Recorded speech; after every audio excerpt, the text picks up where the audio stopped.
Welcome to the only daily podcast focusing on compliance news of the day. Each morning, start your day with a cup of coffee and Tom Fox, the voice of compliance, to hear about 4 of the top compliance, corruption, or leadership stories you will need to start your day. The Daily Compliance News is a production of the Compliance Podcast Network.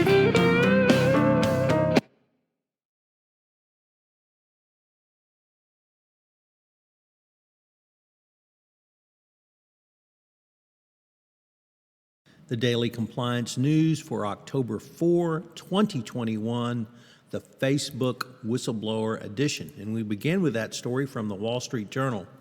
Frances Haugen appeared last night on 60 Minutes as the Facebook whistleblower who provided information to the Wall Street Journal, which formed the foundation of the journal's Facebook Files series.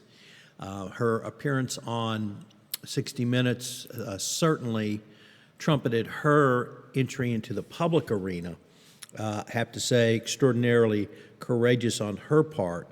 She made clear she is not trying to tear down Facebook, but actually trying to help it.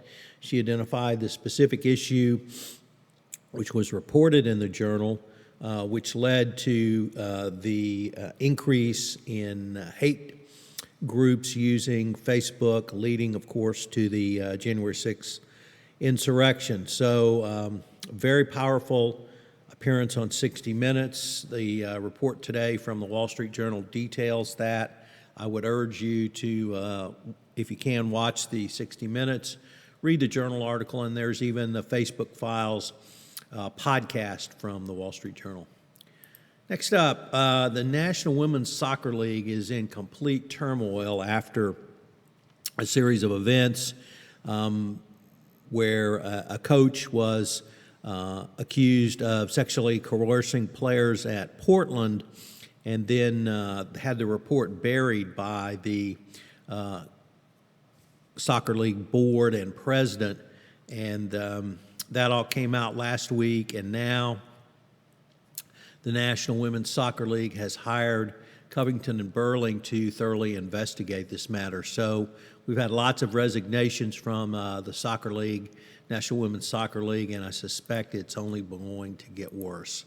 Next up, in a very interesting article from the Sunday New York Times, it was entitled "Inside United's Decision to Mandate the Coronavirus Vaccine," and it tells a story of how United made the decision to require vaccination, and then how they worked with their employee workforce. They worked through unions, they worked through employee representatives. They started off with a series of incentives before they moved to a stick approach, and it's a very valuable lesson for every compliance professional about the introduction of something that may not be welcomed by all employees, yet you had very enlightened management working with the employee groups here in the form of labor unions to move this forward.